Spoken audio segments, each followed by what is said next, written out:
Okay. So, what I want to learn how to play were some technicalities which are useful to understand. Once you have like kind of like the tensor train decomposition of a tensor, um, like for example, how do you compute the gradient and in a tensor train representation and things like that. But before doing that, like that's what I was asking you earlier, if you had heard of the matrix multiplication probability, but if I used to probably understand before we could talk about continued contractions and things like that. So I'll just mention it first, which maybe is intuitively plausible, but it's still kind of useful to kind of like run it with some particular number so that you kind of like see how it works. So let's talk first about the matrix chain multiplication problem.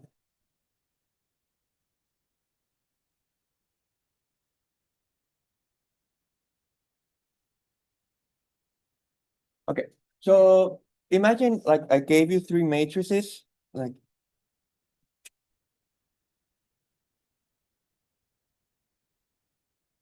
okay.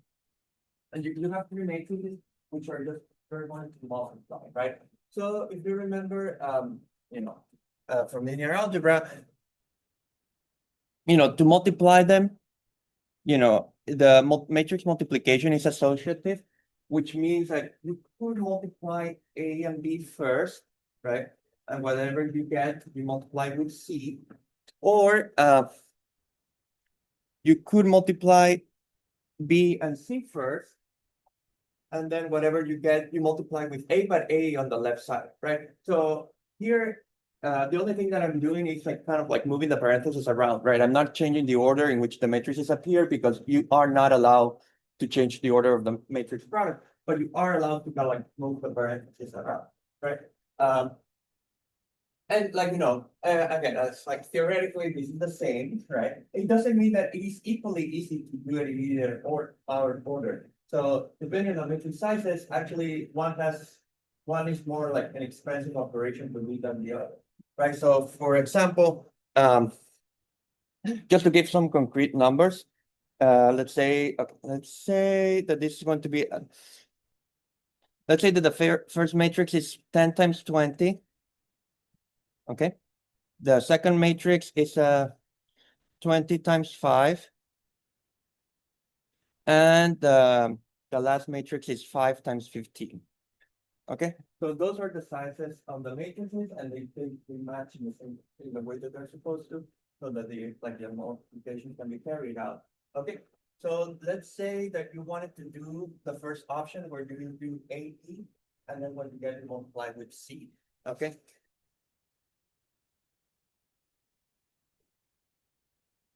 So like first option,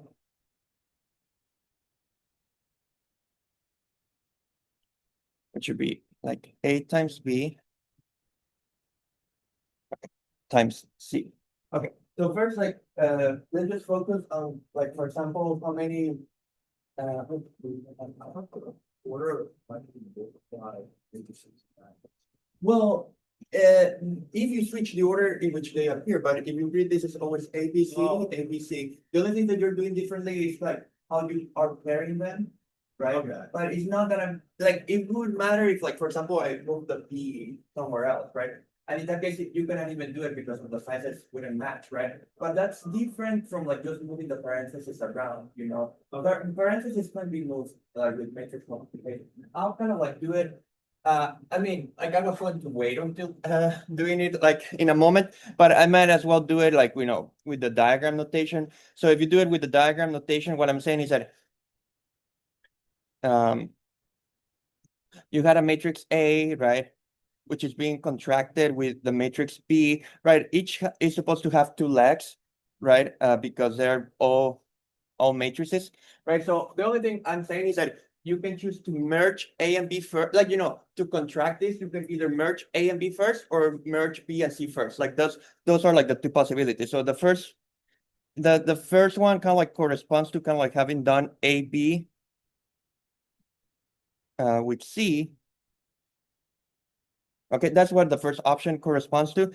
And the second option corresponds to, um, The second option corresponds to merging B and C first. Okay, so if you think of them as bubbles, it's kind of like you can kind of like, these can be merged together, or these two can be merged together. And that's like a way to think about the differentiation of the matrix multiplication. But you see, like it's still the same order because it's ABC, ABC in both cases, if that makes sense.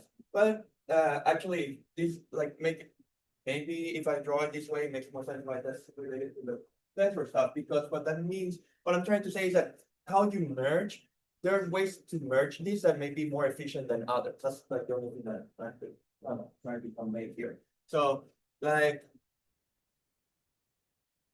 so for example, let's look at the first possibility where you're trying to do A times B times C, right?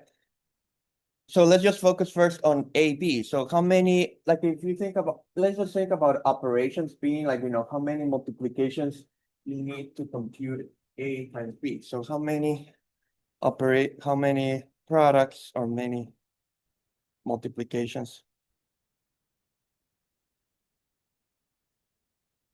are needed to find A times B. So we have talked about that actually when we have discussed like particular restrictions algorithm. You remember like when there was like multiplication of two by two matrices, which like again, like the naive count like would be 8, and I had told you, oh, you can actually do it with fewer. But like let's just do it naively so that you see that naively they don't even match. So, if you think of, I'll just do it quickly. Like, if you think of A, again, A is like a 10 by 20 matrix, right? So it has like 10 rows and it has 20 columns, right? And B is a 20 by 5 matrix. So it has 20 rows and 5 columns. So, to kind of like compute one of these entries, right? If you wanted to compute one of these entries, you have to do kind of like the dot product um, of one of the rows of A with one of the columns of B, right? So the row and the column both have like 20 entries each, so there are 20 multiplications just for that particular entry, right? So these, like, so there are 20 multiplications just for an entry of AB.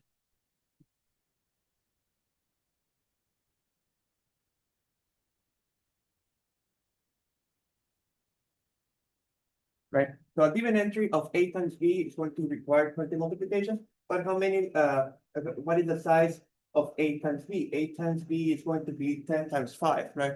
A times B is going to be a 10 by 5 matrix.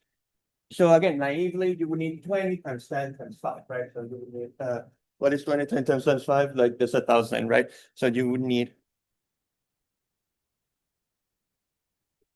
20 times 10 times 5, which is 1,000 multiplications for AB to find A times B. So far, so good, everyone with me? Okay. Okay, and then, okay, now you have AB and you want to multiply that with C, right? And it's kind of going to be like a similar idea. So I'll just kind of like write how many you would need. So if you're doing now AB times C, again, this was already like a 10 by 5 matrix, right? And the other one is 5 times 15. So kind of like because of like a similar logic, right? This would need 5 times 10 times 15 entries. Multiplication, sorry, I mean. So this one, like to execute the product of this matrix with C, this one requires, 5 times 10 times 10 times 15, which is 750. Okay, so in total, right, okay, kind of like 90, but just do this without trying to make more efficient multiplication. You need 1,000 plus 750, so 1750. So total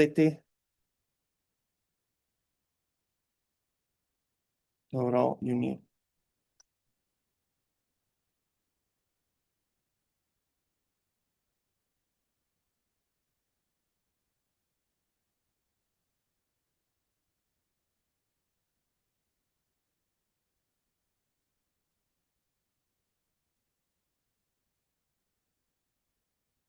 And now let's see, like, what happens if you have chosen to do it in the other, like, with the parentheses in the other way.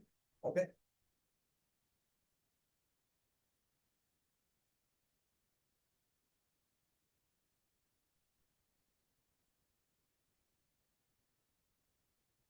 Okay. So for the second option, again, you're going to do A times B times C. Okay, so you have to understand B times C first, like how many multiplications are required. So B times C. So let's talk about B times C. Okay.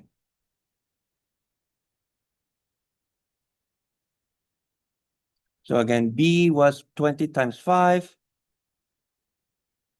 and C was 5 times 15. So to find B times C, you need 5 times 20 times 15. Okay, and 5 times 20 times 15 is 1500. Oh, sorry, 1500, not like 15,000. So that requires 1500 multiplications. Okay. And you're going to multiply A times that. Again, A is on the left side because you cannot move the order in which they appear. Okay, and then what is A times BC? So A was 10 times 20, right? So this is A is 10 times 20, and BC would be what would be 20 times 15. So this one needs, okay, so it would be 10 times 20 times 15, which is 3000 multiplications. Okay, so in total, if you do it in this other method, it would, be 4,500 operate multiplication. So in the second option, you need 4,500 multiplications.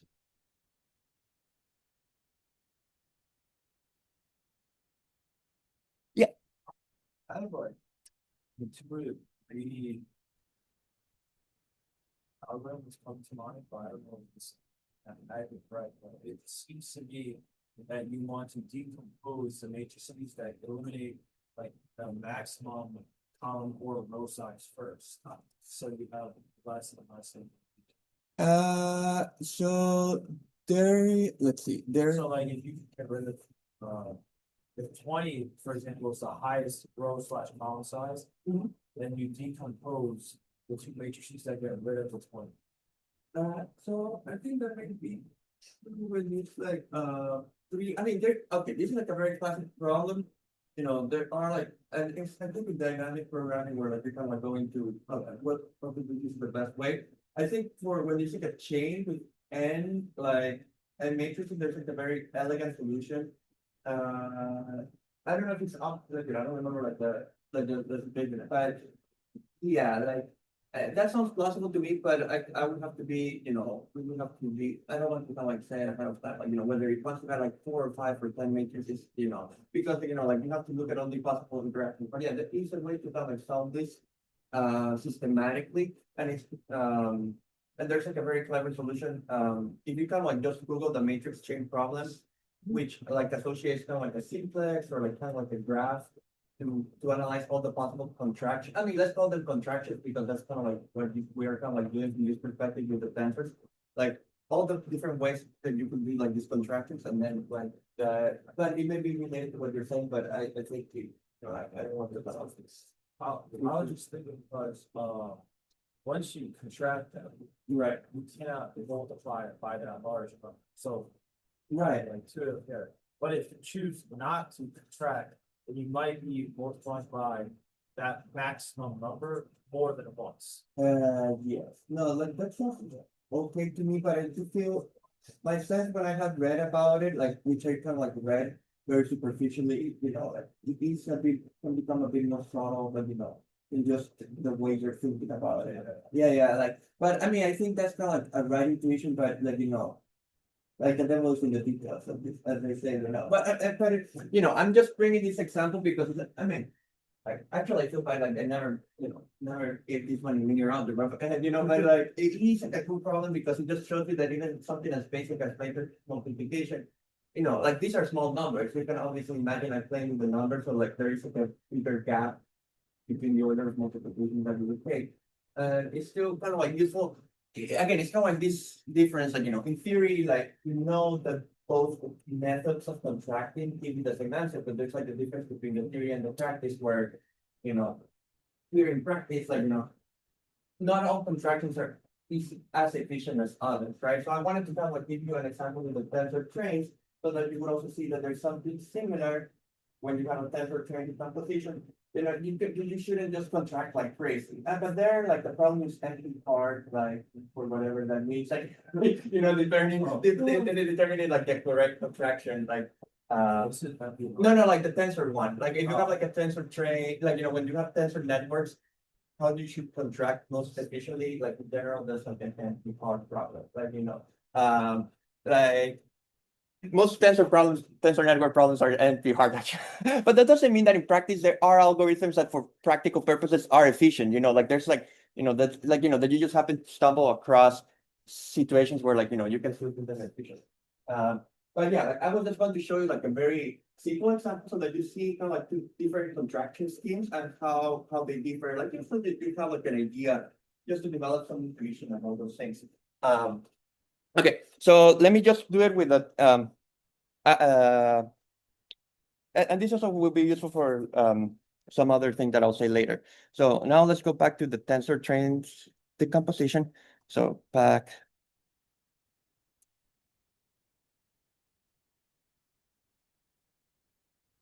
Okay, so let's say you had a tensor. I'll just do it with 4 indices because I don't want to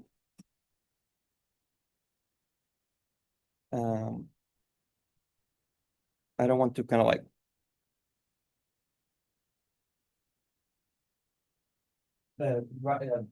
draw super complicated diagram, but it's already illustrates the point.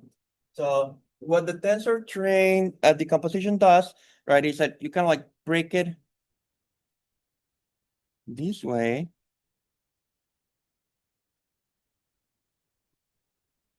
And like each of the physical legs, or like the legs close like into one of the pores. So these like circles are called pores, right? And the legs connecting the pores and that come from the SVD decomposition. So they're related to the branch of the SVD decomposition that you're doing. And in there again, like the physics literature, sometimes they're called the virtual bonds or virtual dimensions. But like this is like so imagine that you just have like a tensor train decomposition for um and then let's say that you had another tensor, I guess I could call it S. So you had another tensor also with 4 legs.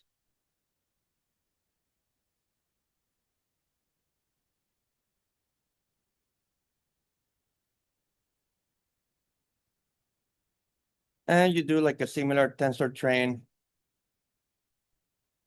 decomposition for that.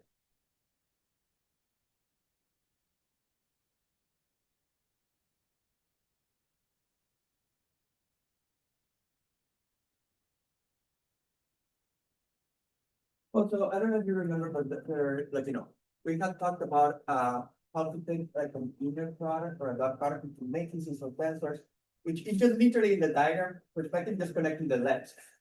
Okay, so you can take their dot product, you can take the dot product of the tensors just by connecting the corresponding legs. So I'm imagining, you can kind of like bombard this picture with a bunch of indices and names so that but I'm just kind of like going to match them in the way I'm writing them. So like these legs go together, these legs go together, these legs go together, and these legs go together. No one really puts like the index, like the labels, because like it just messes up the beauty of the diagram, right? So like the dot product, which you would call in is his notation kind of like again the dot or inner product between the two tensors. Like the way this would look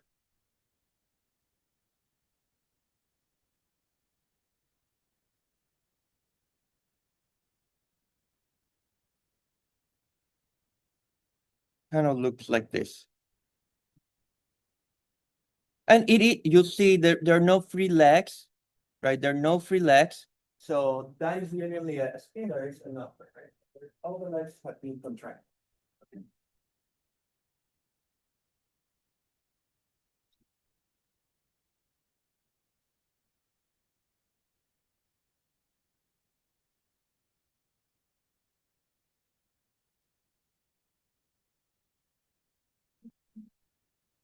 And okay, now you have this diagram that represents like the dot product or the inner product. And then comes like the mechanics of okay, how do you actually complete this, right?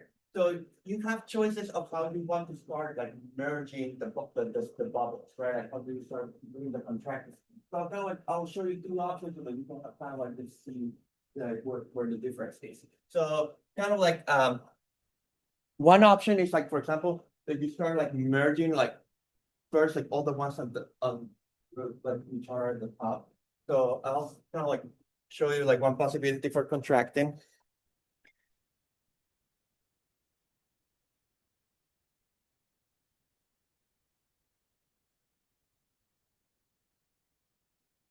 Okay, so this would take forever if only I cannot do copy paste, but thank God like I can copy paste on the iPad, and so this will save us so much time because like when I do it like by hand, like it would take forever. But okay, so what I'm saying is that let's merge these two first. Okay, I'll merge those two first. So I'll copy paste the diagram, you know.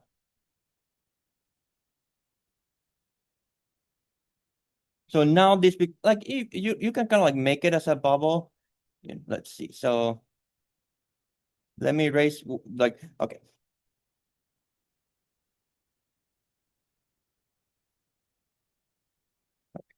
So let's see. So these two merge, right? So there's still a leg, you know, there's still a leg connecting this one to the merge one.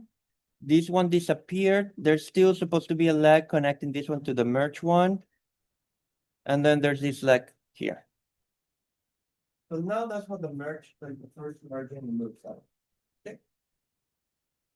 Because again, like these two legs have to go to the merge one. So that's what they correspond to. And then this one goes also to the merge.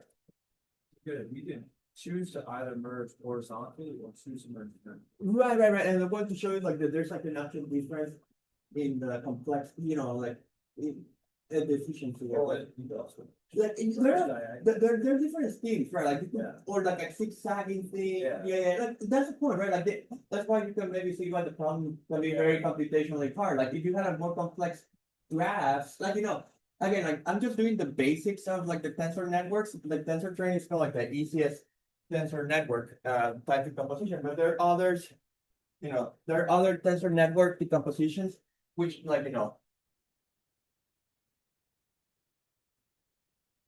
which are kind of like two-dimensional, like kind of more like on a grid, where like the tensors are all like on a grid. I don't like any kind of like the pattern keeps repeating. Like so you could have like way more complicated situations, like like and it could, it's you can kind of like the way that where like the lens Yeah, it was just like most of those on I didn't concentrate on those on well, no, that is a good point. Like, yes, again, actually, that one will be the more inefficient one. So, like, like maybe that is it will be related that you didn't gain any, like, like actual advantage in doing it that way. But yeah, like but correct. Like, I agree. Like, that it just looked like that you're like just. I'm still kind of like going to follow it, but yeah, like, that won't be the best way to do it actually. Like, just. But it's probably related to that as well because like, yeah, it's kind of what do you do like the tensor train for like in the first place? I mean, it still could be, I guess, it's still possible that maybe you did a truncation, like you did the tensor train, but like you didn't keep it, you didn't keep like the exact tensor, you did like an approximation first. Right, like so you still like may not have been like a waste of time even if you were doing it horizontally because yeah maybe you just kept here like the five largest singular values, the five largest singular values. So you're already working with an approximate version of the tensor when you're doing the contractions. So but yeah, I agree. maybe that kind of gives you like a suspicion that this will be the ideal way to do it. And it won't be the ideal way to do it. But I just want to show you the diagram why that kind of manifests itself. Uh, okay, and like, yeah, like for example, then if you contracted these two again.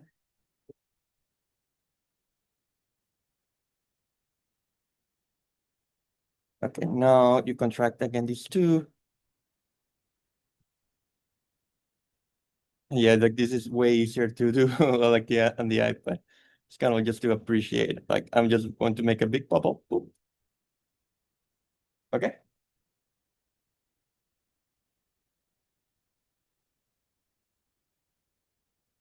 Okay, so already here we see what is the issue. The issue is that so far until this point, you know, I can already show you what's going to happen here. Like up to this point, all the tensors had at most three legs. These ones, all of them here had at most three legs. All of the ones here also had at most three legs. But already here, this step you created something with four legs, right? So again, if you think that all the legs had the same number of like entries or whatever, like this is kind of like n to the four, where the others, each of the individual ones that were like n cubed, right? So you're already kind of like introducing something that requires like more like storage, like see like n to the four, like storage capacity. So kind of like that's what there's a way to contract so that you never create like an n to the four tensor, like a tensor with four legs ever. Like that's kind of like the difference. So like let me just make a remark here. So this has a tensor with four legs.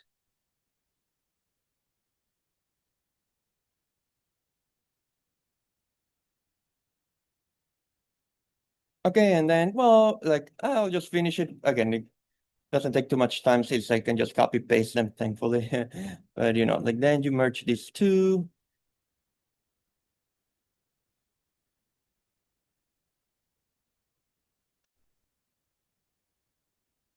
Right. So these like now like this one still continues to have four legs, so it's not that you increase for the number of legs. And then again, you can just like for example, then you could merge this one with one of the first blue bubbles. Okay.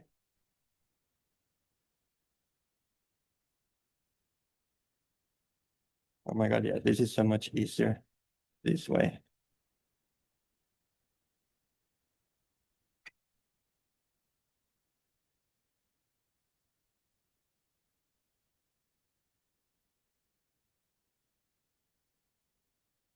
Okay.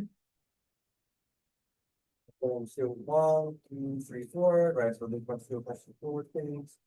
And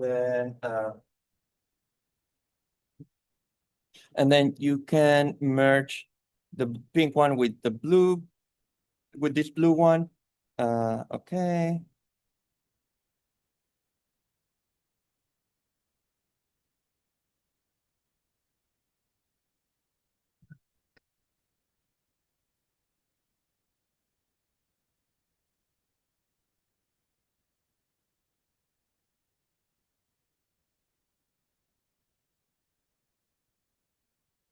And usually you draw the tensors like nice bubbles at every step. I'm just doing it this way because it maybe makes it easier to see how the merging is working, if you just make it like a horrible blob, you know. But yeah, this is not like a previous thing, like, on the papers, when you read the papers, like, then you just reshape all of them so that you can put it in a circle. But like that just makes it a bit harder because kind of like seeing what's going on. Now these one, like after doing the contraction, like now they go back to having three legs, right? 1, 2, 3 at most. And then just two more mergings and we're almost done.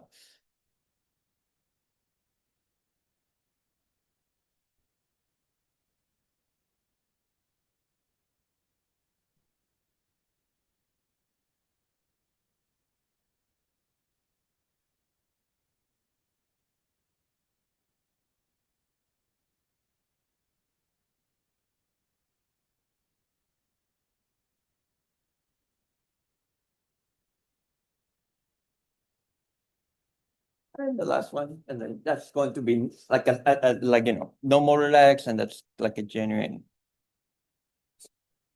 like a scalar, right? I mean, it was always a scalar to begin with, but it makes it transparent because you don't see any legs like roaming around, right? I, it's fun. Um, so which diagonals?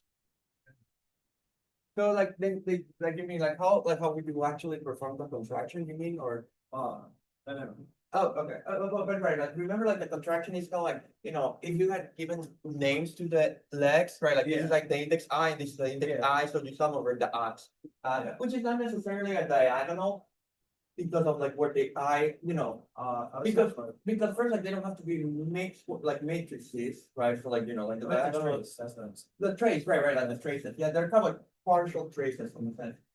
Yeah. Okay.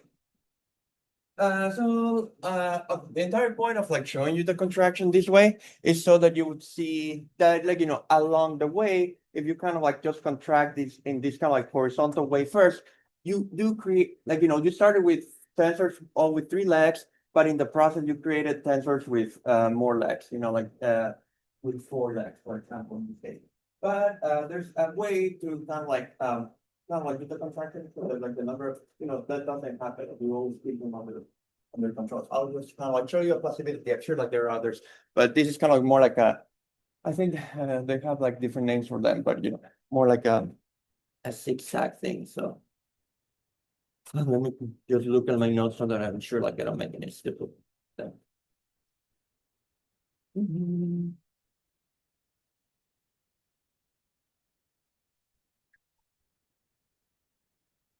Here you are now.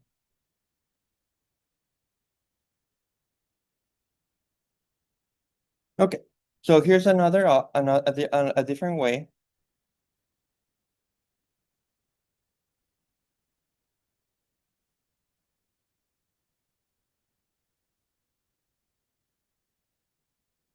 Okay, so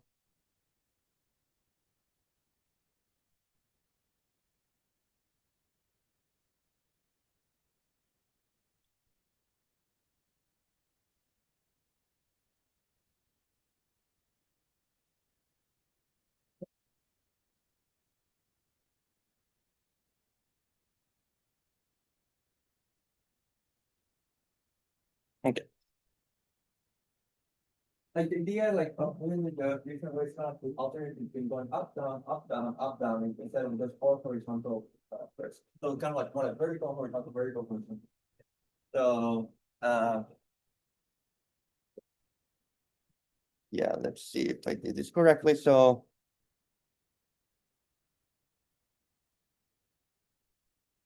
yeah, you can start. I think okay. Let's see if this one is going to be fine. So you can start the same way. So you can merge these two first. Okay, hopefully it goes well because my diagrams are a mess. So I should have done it on the iPad and it would have been easier for me. Okay.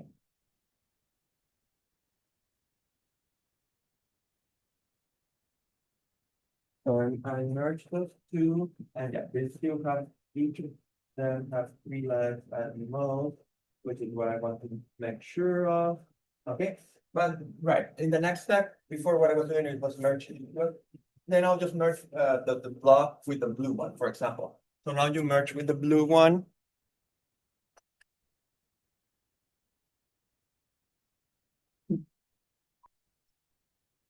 With the first blue one, let's say. So these ones are going to be merged.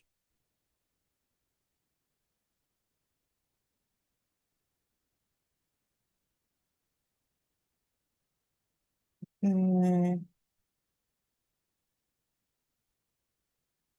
let's see, how are we doing? We are 1, 2, 3. Yeah, like it comes to about like the block has 3 legs, right? Yeah, 3 legs, 3 legs, and so on. So I think that's still good. Okay. And let's see. Okay, I think Yeah, there should be different options, but I think now it's going to be, yeah, I think you can kind of like do oops, let's try it out. If not, I'll reverse it. I think now you can merge these ones and then I'll do like a blue one next. Would I get four left if I do those? Like this one? Yeah. Okay, so, right, because if I merge this one, then there's one. Is it, you get? Oh, okay, so let's merge. Right. Okay, so let's merge the blue one. Okay, good, thanks. Oh, I know this is confusing. Um, these two you say, okay. Oh, right, because like, yeah, because it's better to merge the ones where they have multiple legs in common. So since these two kind of like, this blue one shares two legs, it's better to, merge them together because they kind of like cancels those out.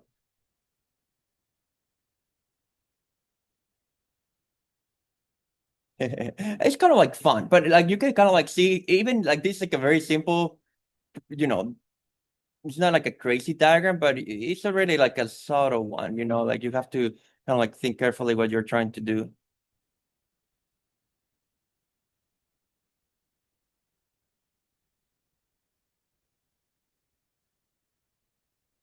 Right? Is that what happened there? Okay, yeah, and now this should be fine. Now I think I can just kind of like do these two together, right? Now let's do this together.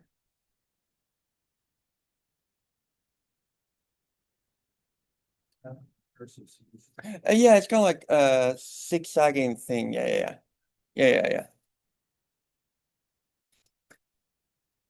No, but there's like, like it's crazy. Like, there's so many papers on just like how to do like a better tensor contraction. Like, it's kind of like an active problem because it's like, there are different schemes for contracting the tensors. Like again, this is just like the most simple type of tensor network.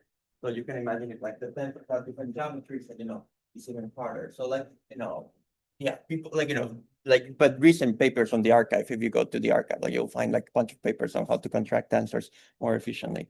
Um,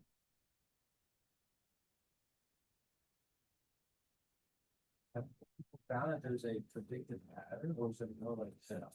I think in specific geometries, like there is kind of like a rules of thumb for how you should do it, but I don't think there is a proof of the sort that this is like the optimal way to do it. It's just that, like it kind of like when you run it against other possibilities, you kind of like see that it performs well. But I'm not sure the extent to where like there are like actual proofs of like this is like a proof that this is like the best solution as opposed to just like we just found that this one kind of like does well, like I mean I think for the tensor train probably I'll have to check honey because I got the papers of that about that. It's just like I haven't really taken like a deep look what's like what we did play. But the only thing I remember is like okay, it's empty part in general, and then like but right, like different specific configurations, they're kind of like certain strategies that people use. But yeah, I don't know if there's kind of like I don't think there's kind of like a proof that they are like the optimal strategy. Um, yeah. And then yeah, there's still, yeah, and then you can still you can contract these two since there's like two common legs.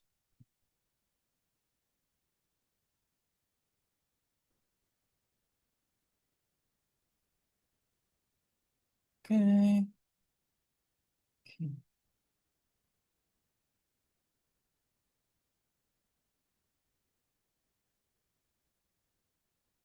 And okay, now I think here we're safe. It doesn't matter too much what you end up doing. But so just to finish it up, like I'll just go up and down again. We already like went through the hardest parts already.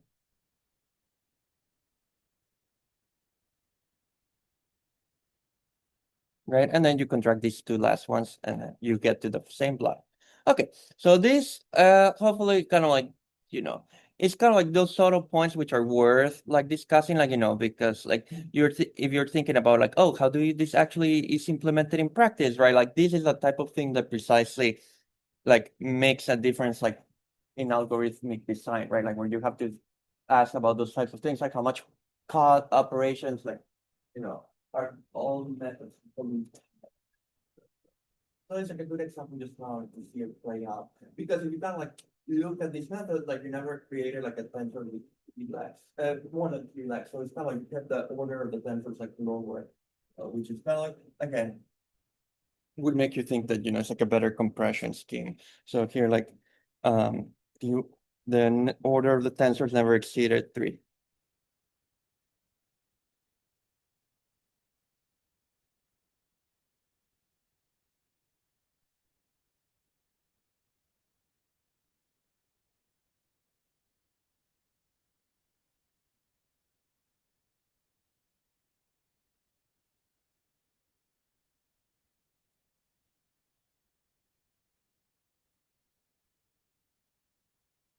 Okay, then there's another thing that maybe I'll um get started today, which is kind of like how do you take partial derivatives with respect to a tensor in a tensor network?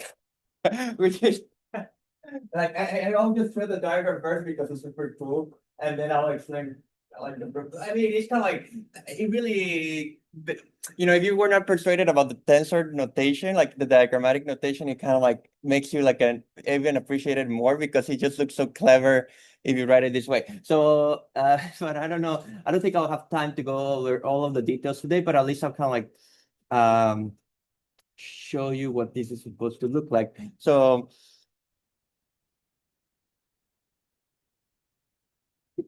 Okay, so like let's just say for like next time, but I'll kind of like start it. I mean, we still have some minutes.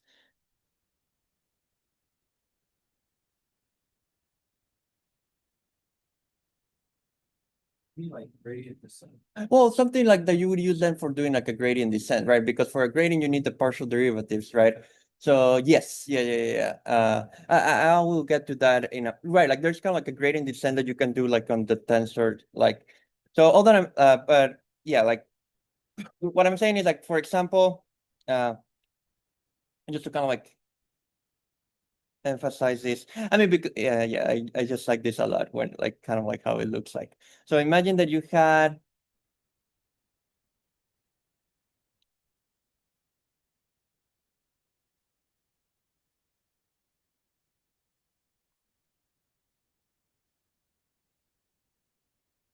okay, so this is like again, this is going to be a scalar, right? So it is an expression that depends, like it's a function, right? You can think of it as kind of like a function that depends on the force, right? So if I mean, again, I hate to give names to this because it kind of goes against the spirit of of the diagrams, but just kind of like to put it on the side, right? I'll kind of like do a version with the names, right? Um, this is kind of like a tensor 1, a tensor 2, a tensor 3, a tensor 4, a tensor 5, and a tensor 6, right? So it's kind of like an expression that depends on those 6 tensors, right? So it is a function of the tensors, like in a sense, like it. So this is represents like so this diagram represents a function.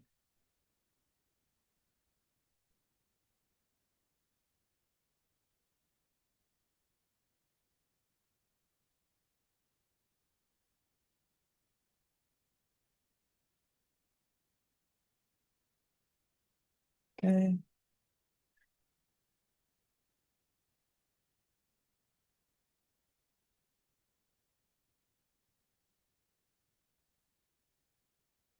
Um, So what I'm going to explain, yeah, like next time is that there is kind of like a way to take, like the partial derivative of this function with respect to one of the tensors, which in the diagrammatic notation, like it's kind of like just so fun to write it, which is why I want to show it today.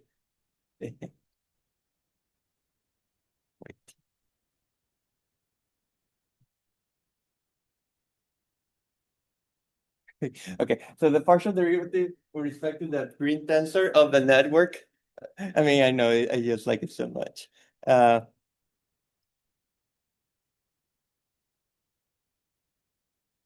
This is it's crazy. Like it's so fun. Like this is the same network, but with the green one you removed.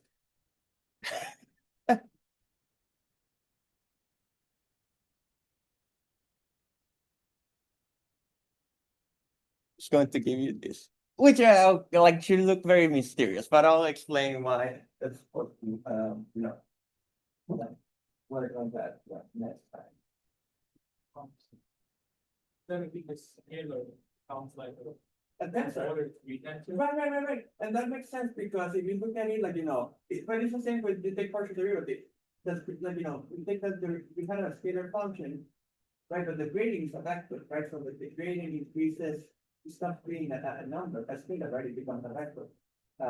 So like, it's kind of like similar, to, right? If you take the gradient of a function, right?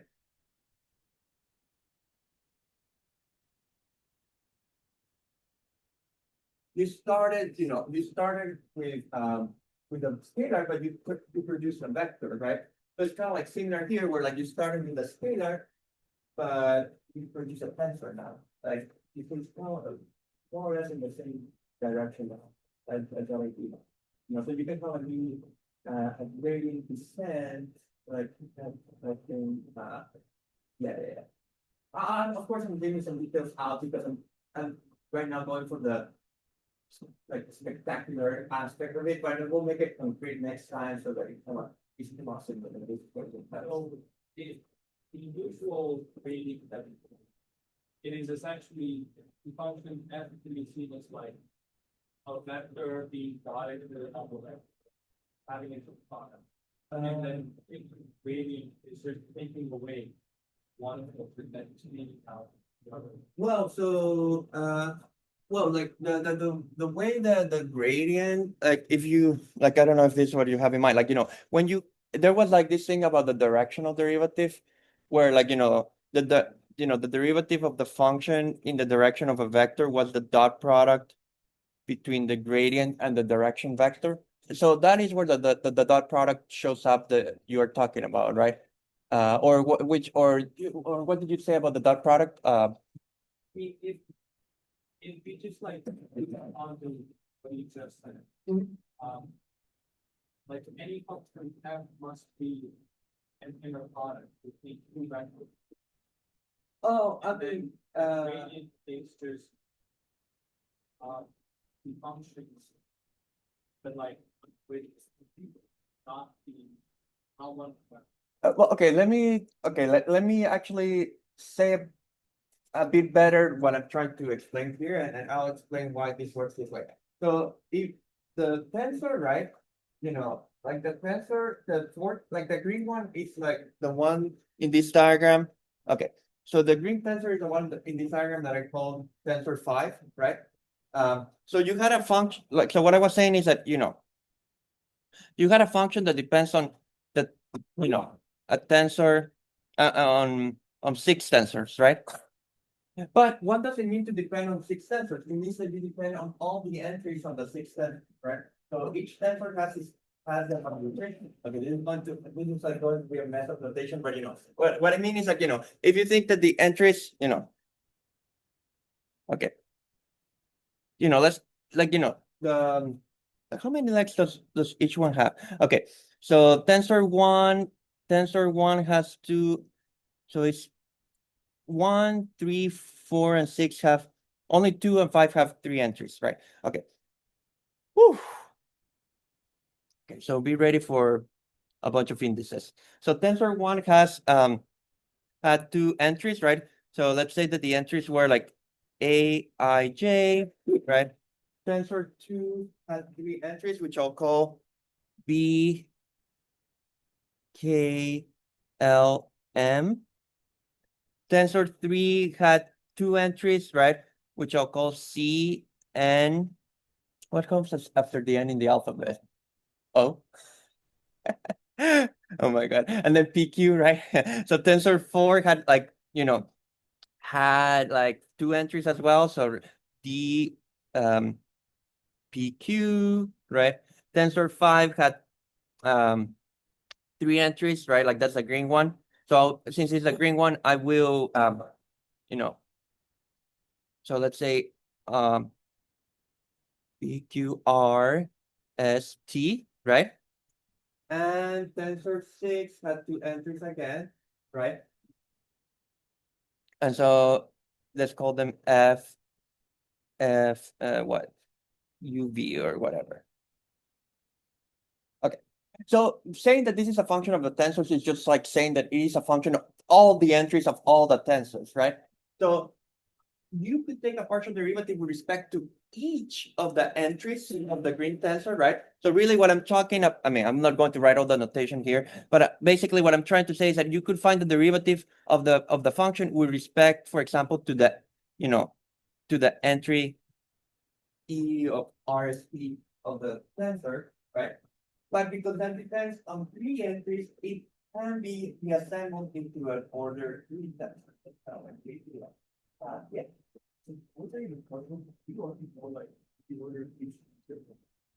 Well, I mean, you would like, I mean, in practice, you would write like the formula, just like saying that's gonna be ordered, like, N1 and 2 and 3, or like, but yeah, if you know them, you're like, but like the formula doesn't require you to be like, just be followed to the order, right? Like, you can just say like, I mean, the only thing that you need, the only thing for like this to make sense, right, is that whatever they're ordered, like for example, the matching of the indices, like this leg has to have the same number of entries as this other leg and things like that. But after that, how big their legs are, like that doesn't really matter, right? Wait, so like, that, I think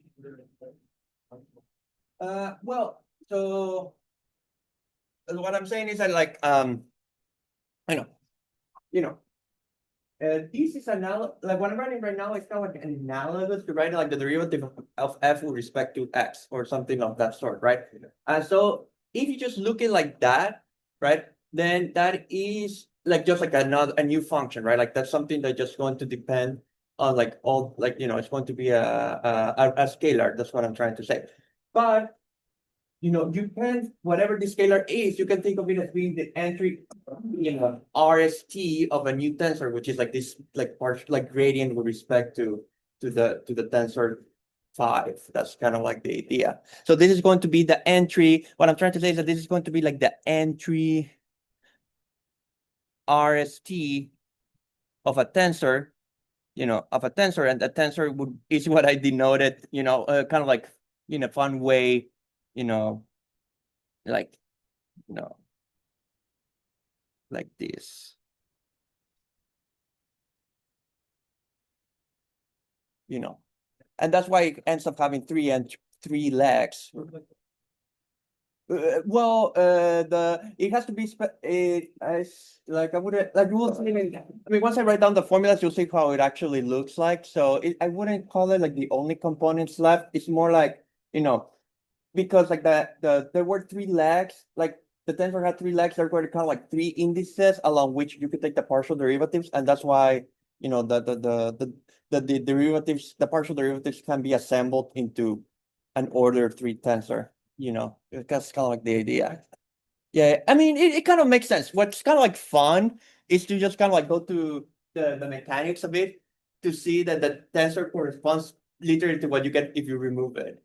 Like that is kind of like the fun part of the calculation, it will happen because if you write this as a gigantic sum, it's kind of like linear. It's kind of like the expression is going for the function is going to then linearly on the entries of the tensor.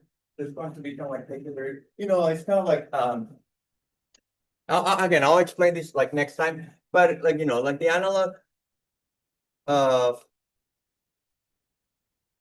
imagine like the function had been something like x, y, z, right?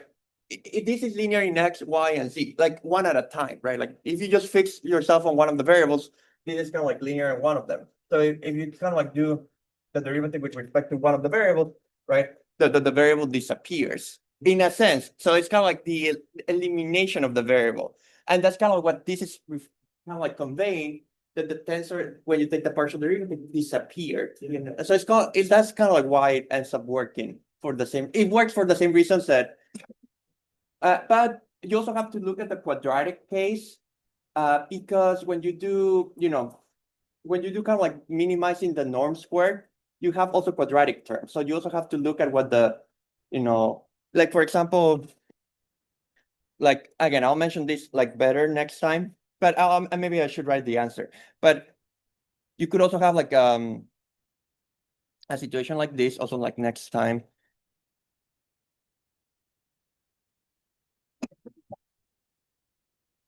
Where like you have the same tensor. Let's say you have like which is kind of what you would do to find the dot product of a tensor with itself, right? Like you would kind of like duplicate it because like that's what the product would be. So this is also like a function, right? But you could take the derivative again with respect to the green one, okay?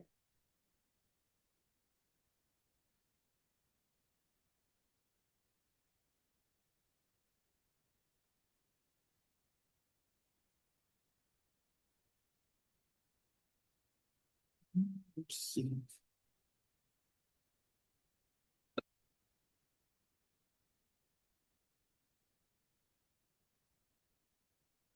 Okay.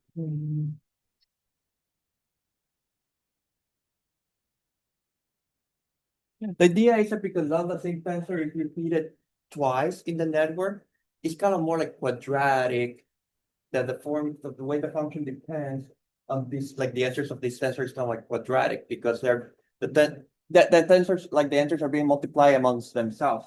So this one would be like, this one is going to be a bit more tricky. I'll show you next time also how um it's going to look like, but you'll get two times kind of like, you know, it's still kind of like fun. You get two times, but the previous diagram, but it's still with like a deletion happening. Yeah, like, the chain. It's kind of like the chain rule, right. Yeah, it's exactly. It's kind of like the chain rule.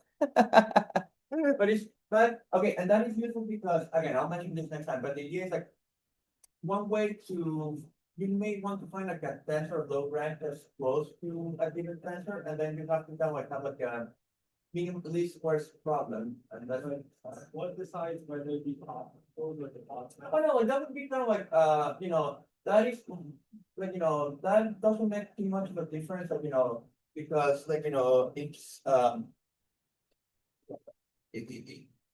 if you turn it upside down, like you can still kind of like keep track of like, like the entries. If you kind of like think about how the entries are related in the upside down version and like but the other one is kind of like easy to kind of like inventory context. So like that's not so much in the